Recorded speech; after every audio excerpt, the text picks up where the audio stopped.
Throughout history, stories have carried more than simple entertainment. They are vessels of memory, fragments of fear, hope, and hidden truth. Among these tales, few are as enduring or as enigmatic as Beauty and the Beast. Today, we peel back the layers of this story to uncover the real legends, forgotten origins, and the shadows that shaped one of the world's most haunting fairy tales. At first glance, Beauty and the Beast seems like a simple moral fable, a warning against vanity, a lesson in compassion, and a reminder that appearances can deceive.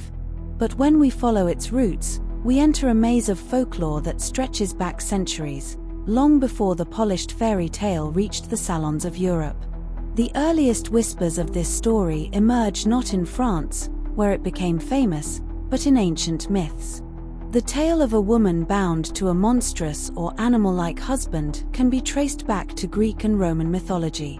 The myth of Cupid and Psyche, for example, tells of a young woman who becomes the bride of a mysterious husband she is forbidden to see. When curiosity overcomes her, she lights a lamp and discovers not a beast, but a god. Her betrayal nearly destroys them both. This theme, that love must grow beyond appearances and secrecy, is one of the earliest seeds of the Beast's shadow. As centuries passed, the story traveled, adapting to cultures and fears of each era. In Norse tradition, there were sagas of women married to men cursed to wear animal skins, their true form hidden beneath fur or feather. In Italian folklore, tales circulated of brides given to dragons or serpents.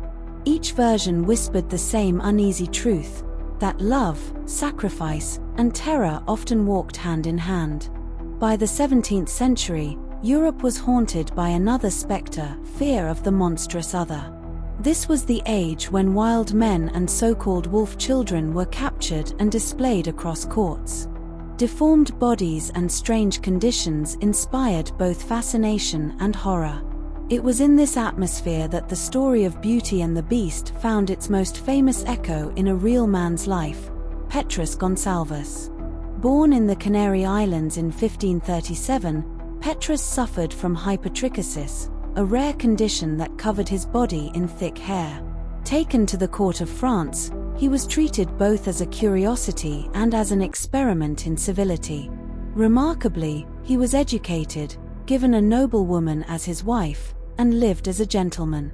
Yet his very existence inspired whispers of fairy tales, a beast with the soul of a man. His children, some of whom shared his condition, were painted in portraits that survive to this day. To many historians, Petrus Gonsalvus was the living spark that transformed an old myth into the recognizable shape of Beauty and the Beast.